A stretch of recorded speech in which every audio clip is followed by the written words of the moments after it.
لیکن واپس تشریف لاتے ہوئے اللہ تبارک و تعالی نے نبی کریم علیہ السلام کو 50 نمازوں کا تحفہ عطا فرمایا۔ یقیناً آپ لوگوں کی زبانوں سے یہ بھی سنتے ہوں گے کہ لوگ اعتراض کرتے ہیں اس واقعے کو بھی لے کر کہ حضور کو اگر علم غیب تھا تو 50 نمازیں کیوں لی، 5 ہی لے لیتے۔ اگر علم غیب تھا کہ 5 ہونی ہیں تو 5 ہی لے لیتے، کیونکہ انہیں پتا ہوتا کہ یہ 50 نمازیں آگے چل کر 5 ہی ہونی ہیں تو 5 لے کر آتے۔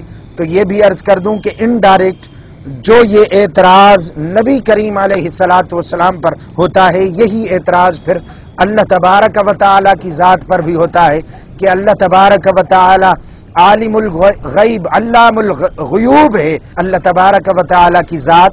تو 50 نمازیں اللہ تعالی نے دی، اللہ تعالی کو علم ہے کہ یہ 5 ہی ہونی ہے، تو ایک دم سے اللہ تعالی 5 ہی نمازیں عطا فرما دیتا، 50 کیوں نمازیں عطا فرمائے؟ تو یہ اللہ تعالی کے علم پر بھی جو ہے اعتراض ہو سکتا ہے، اس لیے اسے بے جا اعتراض کرنے سے، اور اگر کوئی اعتراض کرے بھی حضور علیہ السلام کے علم غیب پر تو اس کا جواب یہ ہے کہ یہی اعتراض اللہ تعالی کی ذات پر بھی ہوتا ہے، اس لیے زبان سنبھال کے گفتگو کرنی چاہیے۔ دوسرا کہ اس میں محبت والی کیا حکمت ہے کہ اللہ تبارک و تعالی نے اپنے حبیب کو جو ہے 50 نمازوں کا تحفہ دیا، کیا حکمت ہے اس میں؟ علماء کرام نے ارشاد فرمایا کہ حضرت یوسف علیہ السلام، مشبہ بلا تشبیہ عرض کر رہا ہوں، یوسف علیہ السلام کا واقعہ بیان کرتے ہوئے علماء کرام نے بیان فرمایا کہ حضرت یوسف علیہ السلام اپنے بھائیوں سے جدا ہو گئے، کئی سال ہو گئے، 20 25 30 سال ہو گئے، بھائیوں سے جدا ہو گئے۔ حضرت یوسف علیہ السلام مصر کے بادشاہ بن گئے، عزیز بن گئے مصر کے۔ پھر جب حضرت یوسف علیہ السلام کے بھائیوں کے علاقے میں شام میں قحط آ گیا، تو وہاں سے کنعان میں قحط آ گیا، تو وہاں سے وہ غلہ لینے کے لیے مصر میں تشریف لے کر آئے۔ 10 کے 10 بھائی حضرت یوسف علیہ السلام کے دعوت کی، حضرت یوسف علیہ السلام نے سب کو پہچانا۔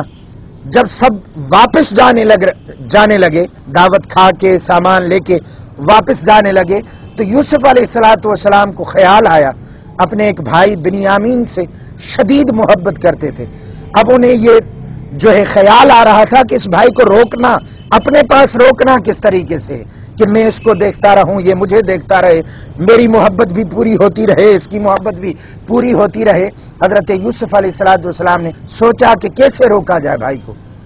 پھر خیال آیا کہ بھائی کا جو سامان غلہ ہے، گندم کی جو بوریاں ہے، اس میں سرکاری جو پیمانہ ہے وہ ڈال دیا جائے، اور پھر اعلان کر دیا جائے کہ بھائی سرکاری پیمانہ، گورنمنٹ کا پیمانہ جو ہے گم ہو گیا ہے، جس کے سامان سے نکلے گا اسے اپنے پاس روک لیں گے۔ تو حضرت بنیامین کے سامان میں خادموں کو کہا کہ یہ جو پیمانہ گورنمنٹ کا ہے یہ بنیامین کے سامان میں ڈال دو۔ اور پھر حضرت یوسف علیہ السلام نے کہ خادمین نے عرض کیا کہ حضور والا، وہ جو پیمانہ جس سے ہم ناپ کے غلہ دیتے ہیں، گندم دیتے ہیں، وہ پیمانہ گم ہو گیا ہے۔ یہ آپ کے پاس جو لوگ آئے ہیں گندم خریدنے لینے کے لیے، مدد لینے کے لیے، ہمیں گمان ہے کہ ان کے سامان میں ہوگا۔ حضرت یوسف علیہ السلام نے ان اپنے 10 کے 10 بھائیوں سے پوچھا۔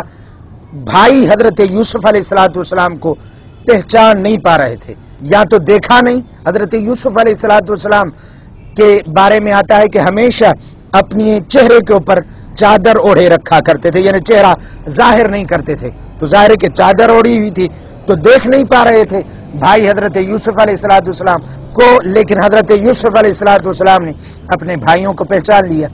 بھائیوں نے کہا کہ ہمارے پاس کچھ بھی نہیں، ہم ایسے نہیں، ہم کریم والد کے جو ہی اولاد میں سے ہیں، ہم ایسا کام نہیں کر سکتے۔ حضرت یوسف علیہ السلام کو اپنے والد کی شریعت کا پتہ تھا کہ جو چور ہوتا ہے اسے روک لیا جاتا ہے اور اسے قید کر دیا جاتا ہے، جس کے مال سے سامان نکلے چوری کا، اس کو روک لیا جاتا ہے۔ حضرت یوسف علیہ السلام نے فرمایا چلیں ہم تمہاری بات مان لیتے ہیں کہ تمہارے سامان میں وہ پیمانہ نہیں، غلے میں پیمانہ نہیں، اگر مل جائے تو پھر کیا سزا؟ بھائیوں نے کہا کہ جس کے سامان میں سے نکلے وہ اس کو آپ اپنے پاس رکھ لیں۔ حضرت یوسف علیہ السلام